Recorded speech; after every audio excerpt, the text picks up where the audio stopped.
Come to the lecture. हमारा चल रहा है थिन सिलेंडर, राइट, या फिर हमारी जो थिन प्रेशर वेसल्स होती हैं वो, उसमें हमने ऊपर स्ट्रेस डिस्कस कर लिया था। नेक्स्ट हमारा कि हमारा लॉन्गिट्यूडनल स्ट्रेस का क्या एक्सप्रेशन होता है, ठीक है। तो देखते हैं। Consider thin cylinder vessel subjected to a internal fluid pressure.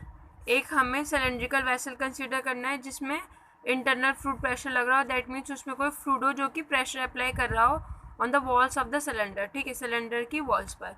Longitudinal stress setup हो जाएगी मटेरियल में, मटेरियल ऑफ द सिलेंडर में, मतलब सिलेंडर के मटेरियल में। अगर ब्रस्टिंग सिलेंडर टेक प्लेस कैसे होगी, अगर ब्रस्टिंग कैसे हो रही है हमारी, ऐसे हो रही है, दैट मीन्स अगर हमारा एंड पे प्रेशर ज़्यादा है तो हमारी क्रैकिंग कुछ ऐसे आएगी और उसकी वजह से ब्रस्टिंग हो जाएगी, हमारा सिलेंडर क्या हो जाएगा, फट जाएगा, ठीक है।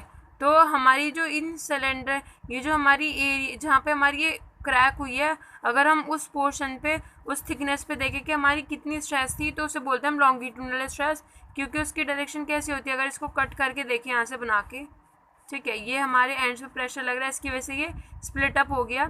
तो जो इसका मटेरियल था यहाँ पे, उसमें कुछ स्ट्रेसेस आ रही हैं, स्ट्रेसेस इंटरनल प्रॉपर्टी है ये, और ये स्ट्रेस की डायरेक्शन कैसी है, लॉन्गिट्यूडनल, ठीक है। तो इसको बोलते हैं लॉन्गिट्यूडनल स्ट्रेस, ओके। सो लॉन्गिट्यूडनल स्ट्रेस हमने विज्यूम करा कि हमारी इसकी वैल्यू सिग्मा 2 होगी एट अ ब्रस्टिंग।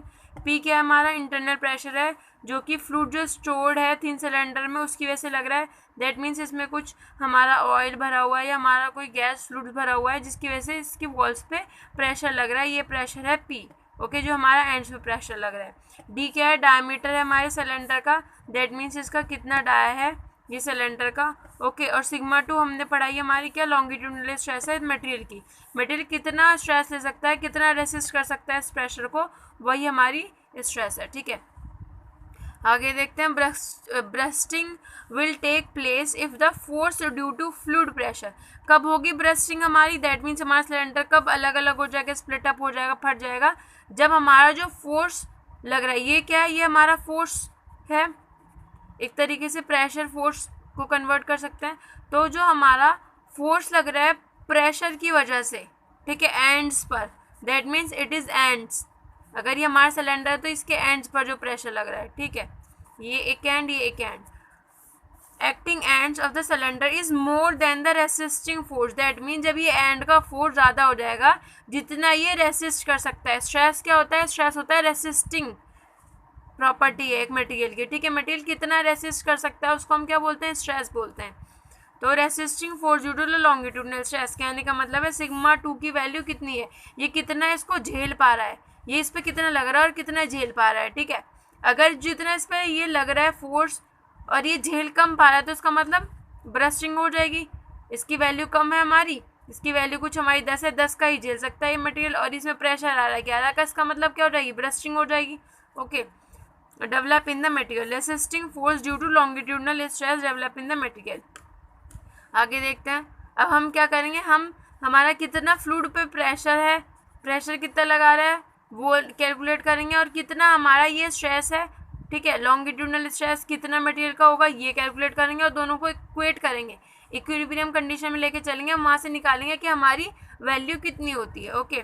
तो सबसे पहले क्या करा हमने, जो फोर्स आएगा प्रेशर की वजह से, देखो ये डायग्राम है, तो ये क्या रिप्रेजेंट कर रहा है यहाँ पे, प्रेशर, कि ये प्रेशर लग रहा है, ठीक है, एंड्स पे, और ये हमारी स्ट्रेस को दिखा रहा है, हमने कट करके देखा है, इसकी सरकमफेरेंस पे ये स्ट्रेस है लॉन्गिट्यूडनल डायरेक्शन में है, बट राइट, ये क्या है, लॉन्गिट्यूडनल डायरेक्शन में, okay. So force due to fluid pressure, ये प्रेशर है, इसकी वजह से कितना फोर्स आएगा वो देखते हैं। फोर्स कैसे निकालता है अभी पता है हमें, प्रेशर क्या होता है हमारा, फोर्स अपॉन एरिया। तो हमें क्या निकालना है, फोर्स निकालना है प्रेशर की वजह से, तो क्या आ जाएगा, प्रेशर इनटू एरिया, फोर्स की वैल्यू आ जाएगी। तो हम निकालना है हमारा फोर्स, फोर्स क्या होगा, pressure, pressure area, P into area, area जिस पे हमारा पी प्रेशर एक्ट कर रहा है, तो किस एरिया पे हमारा एक्ट कर रहा है, ये हमारा सिलेंड्रिकल है, तो ऐसे करके प्लेट होगी इसकी, ठीक है, जहाँ पे ये पी प्रेशर ऐसे एक्ट कर रहा होगा, ये पी प्रेशर एक्ट कर रहा होगा इस प्लेट पे, इस प्लेट का एरिया कैसे होगा, क्योंकि ये सर्कुलर है, सिलेंड्रिकल में साइड में सर्कुलर प्लेट होगी, तो pi by 4 D square, okay, ये एरिया हो गया, ये हो गया हमारी पी प्रेशर, राइट। अब देखते हैं हमारा रेसिस्टिंग फोर्स कितना है। दैट मीन्स यहाँ जो ये स्ट्रेस है इसकी वजह से कितना फोर्स आएगा, ओके, जो क्या करेगा, इसको रेसिस्ट करेगा, इसको सहेगा एक तरीके से, ओके। तो रेसिस्टिंग फोर्स क्या होगा, अभी हमको पता है स्ट्रेस क्या होता है, स्ट्रेस इक्वल्स टू क्या होता है हमारा फोर्स अपॉन एरिया, दोनों के सेम फॉर्मूले हैं। बस प्रेशर क्या होता है, हमारी आउटसाइड प्रॉपर्टी होती है, और स्ट्रेस हमारी क्या होती है, इंटरनल प्रॉपर्टी होती है, राइट। सो यहाँ से हमें क्या निकालना है, फोर्स निकालना है स्ट्रेस की वजह से, तो स्ट्रेस इनटू एरिया, ये आ जाएगा हमारा फोर्स, हमने एरिया को इधर भेजा, राइट।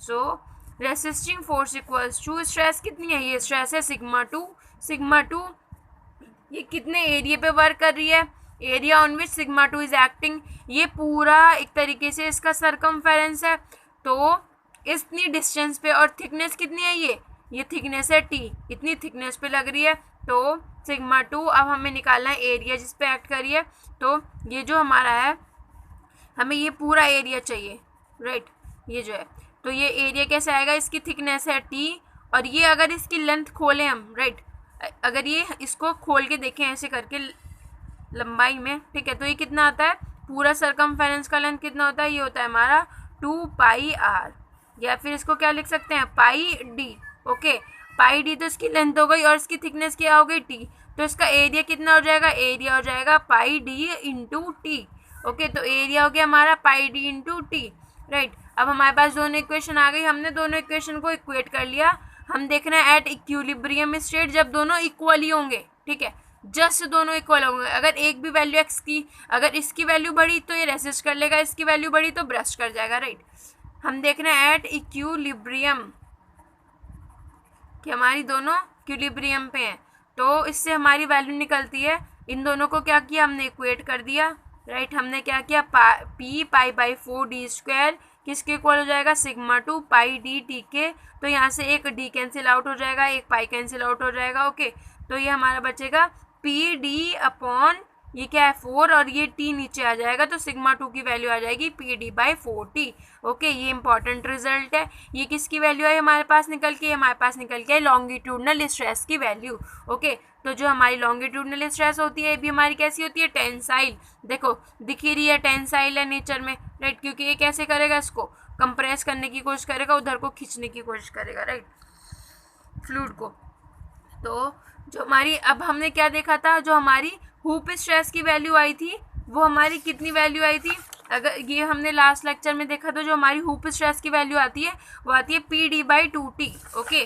सो हमारी जो हुप स्ट्रेस आती है सिग्मा 1, वो कितनी आती है, पी डी बाई 2t, ये हमने लास्ट लेक्चर में देखा था। अब हमारी ये लॉन्गिट्यूडनल स्ट्रेस की value I P D by 4t, तो लॉन्गिट्यूडनल स्ट्रेस किसके इक्वल होता है, अगर हम हाफ कर दें सरकमफेरेंशियल स्ट्रेस का, या फिर इसको क्या बोल सकते हैं, हुप स्ट्रेस का, ठीक है। अब देखो ये हुप स्ट्रेस है, इसमें हाफ करो इसका, तो किसके इक्वल हो जाएगा, लॉन्गिट्यूडनल स्ट्रेस के इक्वल हो जाएगा। सो हैंड्स इन द मटेरियल, ये रिलेशन रखना इंपॉर्टेंट है, याद रखना। ऐसे अगर बोल दिया उसने लॉन्गिट्यूडनल स्ट्रेस आपकी ये है, तो उसके लिए हुप स्ट्रेस की वैल्यू निकालो, तो कैसे निकालनी है, राइट। और अगर लॉन्गिट्यूडनल हुप स्ट्रेस की वैल्यू दे दी, लॉन्गिट्यूडनल की पूछ है, तो वो कैसे निकालनी है, दोनों इंपॉर्टेंट है, right. Hence in the material of cylinder the permissible stress should be less than the circumferential stress, तो जो स्ट्रेस होनी चाहिए मटेरियल में जनरेटेड, वो कम होनी चाहिए, ठीक है, सरकमफेरेंशियल स्ट्रेस से, क्योंकि सरकमफेरेंशियल स्ट्रेस की वैल्यू जो है वो हमारी ये आती है, ओके। तो हम सरकमफेरेंशियल स्ट्रेस के बेस पे अपना डिज़ाइन करेंगे, राइट। ये आई हमारी सरकमफेरेंशियल स्ट्रेस की value P D by 2t, और ये आई हमारी हुप स्ट्रेस की value P D by 4t। तो इसमें से कम कौन सी वैल्यू है, कम हमारी ये वाली है, ठीक है, ये वाली हमारी क्या है, थोड़ी ज़्यादा है, तो हम किसके बेस पे डिज़ाइन करेंगे, सिग्मा 1 के, सरकमफेरेंशियल के, ठीक है। वरना अगर हमने इसके बेस पर डिज़ाइन कर दिया तो ये तो झेल लेगा, पर इसकी में फेल हो जाएगा, ओके। और सरकमफेरेंशियल स्ट्रेस जो स्ट्रेस होती है वो should not be greater than the permissible stress, ये परमिसिबल स्ट्रेस से ज़्यादा नहीं होनी चाहिए, ओके। अब देखते हैं मैक्सिमम शियर स्ट्रेस। तो मैक्सिमम शियर स्ट्रेस कैसे निकालते हैं, sigma 1 minus sigma 2 divide by 2, ये क्या होता है, सिग्मा 1 सिग्मा 2 यहाँ पे प्रिंसिपल स्ट्रेसेस होती है, तो ये हमारी क्या है, प्रिंसिपल स्ट्रेसेस हैं, ओके। सिग्मा 1 सिग्मा 2 क्योंकि एक दूसरे से परपेंडिकुलर होती हैं ये, तो P D by 2t minus P D by 4t divide by 2, तो हमारी जो टॉम एक्स की वैल्यू आ जाती है तो कितनी आ जाएगी शेयर स्ट्रेस की मैक्सिमम PD/80। ओके, ये भी हमें याद रखना है। तो इस लेक्चर में इतना ही लॉन्गिट्यूडिनल स्ट्रेस डिस्कस किया। हम नेक्स्ट लेक्चर में हमारे आगे इस यूनिट को कंटिन्यू करेंगे। Okay, thank you so much.